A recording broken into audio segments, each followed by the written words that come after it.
Hi guys, welcome back to the Totally Magic channel and another trick. Now, before we start, I want to place this here for a reason, as you'll see.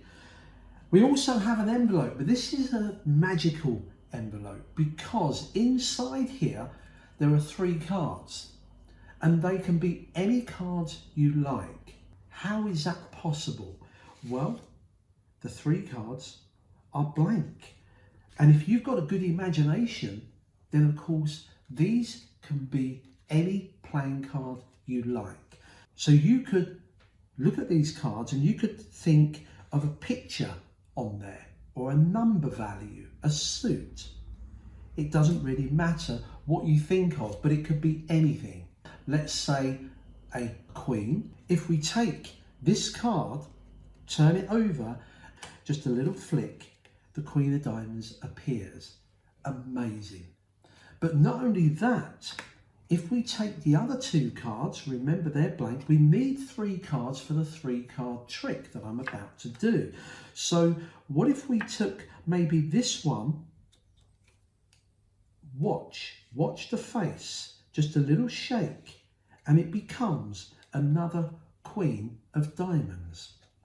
Not only that, but if we flick the final card, that too becomes a queen. And here we've got the classic 3-card trick. But that isn't the real trick. You're probably thinking about this pen here. I'm going to open this and I'm going to ask you to hold it for me. And the spectator will hold that pen. You see, now we've got our 3 cards, we can do a 3-card trick. Now, what I'm going to do is I'm going to take that pen from you and I'm going to do something on the back of each of these cards. There's Queen number 1, Queen number 2, and finally Queen number 3.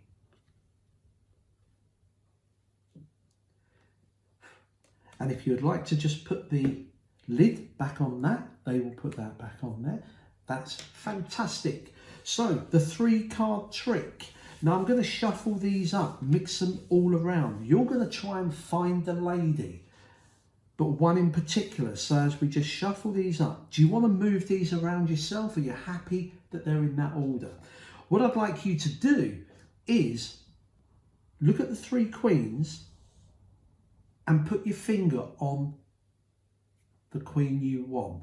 Now, whichever one you put your finger on, we're going to keep. That is your chosen queen. Is that clear? Are you ready?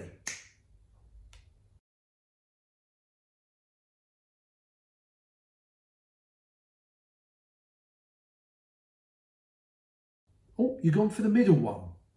Now, in case you think everyone goes for the middle one, do you want to change? You can go for either one of the other 2.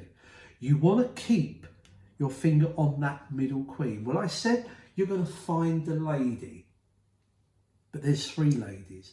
But 2 of them, I knew you wouldn't choose.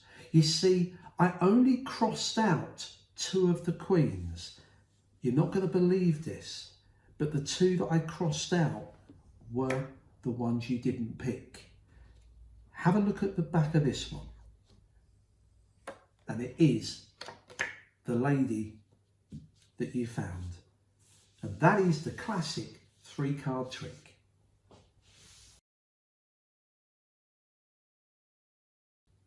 Now this routine you can do together or you can do it as individuals. They're great tricks on their own.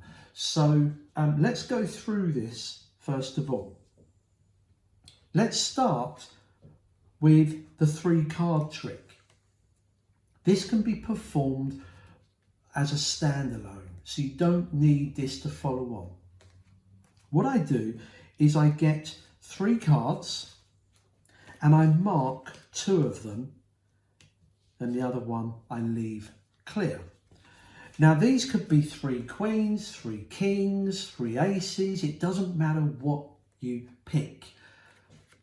And this is so simple, but to the layperson, it's really effective because I've marked the card that doesn't have the cross. Okay, on here, I've marked a little part of her face, so I know that this is the one that doesn't have anything on the back. Now, you mix these up. The 3-card trick, you ask them to pick one of these. It's kind of comical because they're all the same and they're face up, but they have a choice of any one. Now, in the performance, when they chose this one, or maybe it's over here, I know that that doesn't have a cross on. So I word it to say, I marked 2 cards with a big cross to say that you wouldn't pick these. And when you turn these over, both of these have got crosses on, that you've eliminated those, and they happen to pick the only one that's not marked. It's a great trick, and when that happens, fantastic. But what happens if they chose this one? And you say, remember I said I'm using marked cards. Well, you see, you didn't want this one or this one, and I picked this up. This one doesn't have the marker on, and I simply hold them like this, and I say, you didn't pick this queen, it's not marked. And you didn't pick this queen, it's unmarked. 2 unmarked queens. The only card that you picked has the marking on. Can you see how this plays out? It works. Now, for most of you out there, you're probably saying, that's too simple, people are going to realise. Do you know, I've done this for years, and this was shown to me by a guy called Harry Barron. He used to run a shop called Kmart many years ago. He was a really nice guy, and he showed me this, and it fooled me when I saw it, and I thought, well, if it fooled me, then it's going to fool the general public. Trust me, it's simple. Just because it's a simple, obvious method to us doesn't mean to say that the audience are not going to believe that you can predict which one they're going to pick. So let's just go through that again. Now, if they choose one of the ones with a cross, maybe this one is clear, so I scoop this up and I say, look, you didn't choose these. Now you can do it like this. You can just say, you can do a frustration count. You can say you didn't pick this queen, it's unmarked, and you didn't pick this queen, unmarked. Now, for those of you who are not sure the frustration count, you're going to hold the cards like this. You turn it over, you're actually showing the bottom card and that face. You then slide this one off, and then you show the same card again. It's very deceptive. It's a move that's used in a lot of packet effects called the frustration count. So you didn't pick this one or this one. I prefer to do it like this, is that I scoop up this, I casually show, now you didn't pick this queen, and I show the back and I throw the card, and I'm going to throw the top card onto the table, and you didn't pick this one. And I think that looks very effective on there. You can even just scoop this up and turn them over. That's why I deliberately draw the cross in the middle and not the edges, so that I can overlap these. They've seen the 2 cards, and then when you turn this over, you've got the large cross on there. Everything looks neat and tidy. As I said, that's a simple trick. Let's come to the first routine that I did. Again, you can do this as a standalone trick. You don't need to do the 3-card trick. This could be just something where you remove from the envelope 4 blank cards, and magically they have faces and backs appear. That's it. Well, just the faces appear. So let's take a look at the fake cards. You've got 2 of these. These are just regular faces with blank backs. Now you can make these up just by sticking a bit of plain paper on the back of these, okay? And because you're the only person that's handling these, because they feel slightly different, it doesn't matter. The spectator doesn't touch these. So you need 2 faces with blank backs. You need 1 regular card that matches these. And the other one is a regular back but a blank face. And the way that you begin these, you have the regular card, place that down. You take one of the faked blank and queens, so with the blank side up. You take the one with the blank face and regular back, put that there, and then finally the picture and this one there, like that. That's the stack. Square them up. You introduce these like this, you get them out, and so I've got 3 cards here. Flip them over and you can spread them freely. 1, 2. I'm holding 2 cards as one here. Okay, just keep these held in there. You then take this card back, because you can turn these over as you use them to point. Now this convinces them that they're just 3 blank face cards with regular backs. Note the way I'm spreading these. Think of any card on here, you say to them. You can think of a picture card or spot card. Now what I'm going to do is to swap these over. After I've shown these, I take these and I just put this on top. And then when I take it back, it looks as though I'm taking it back, but I'm actually pulling the bottom card out. Okay, this one's got the regular back on. You square these up and I get a break under here because I'm going to do a double lift. Okay, so I get a break here. You say, I tell you what, let's turn this over.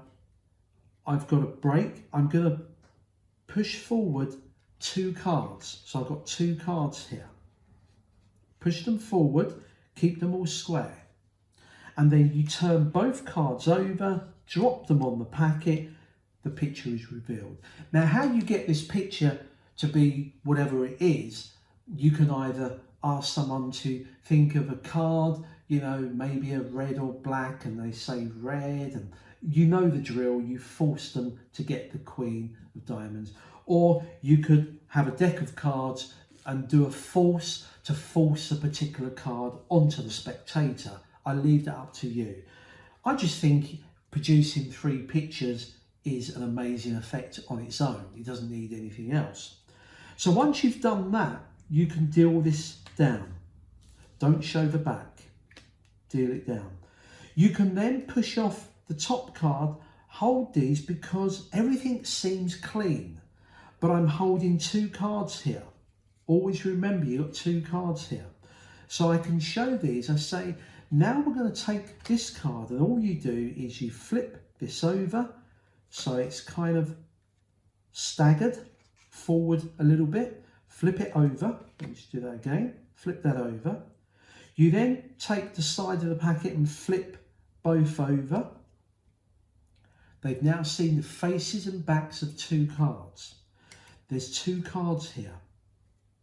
What you're going to do is with your thumb, you push these up. Note my finger here. I push this up so it's nice and square. And then with your finger, just a slight pressure to pull back the top single card. It's a great illusion of the picture appearing. The trick's done because you've got 2 cards as one here. You can flip them over to show them. And then finally flip this over. It looks as though all 3 cards are done. I tend to scoop this up like this so I can flash the back like this. And you're all done and you can put those away. Now, if you think about the routine I did, the 2 tricks I've just revealed, the 3 card trick and the 3 blank cards turning into pictures, they're 2 separate effects and you can present them as separate effects.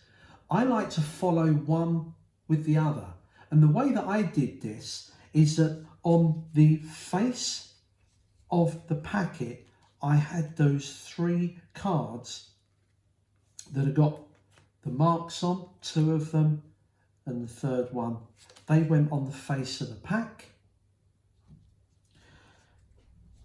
I used the pen as a misdirection because once I changed all three of these to pictures, you'll notice I squared them up and I don't make a big deal of this, I casually just put them on top, move the pack and say this is probably been a curiosity of yours from the beginning. This pen, is this a pen or is it a magic wand? Now can you see, whatever you do here, you're just killing time. And I know this next move is really sneaky, but you get them to take the lid off and put it underneath and you say, can you hold that for me? When you return to the cards, you just go straight into the routine. Now, of course, we're going to do the 3-card trick using those 3 queens. How sneaky is that? The 3 queens we just materialised are on the back. But because you've got that time delay, people seem to forget whereabouts you put them. While you give them the cards, while you hand them the pen to hold, you turn the pack over. As soon as they see the 3 queens, they just assume they're the ones that they saw at the start. A perfect switch, very sneaky.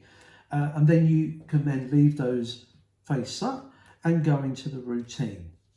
The nice thing about this, doing one after the other, because I've done a switch, these cards can be examined at the end.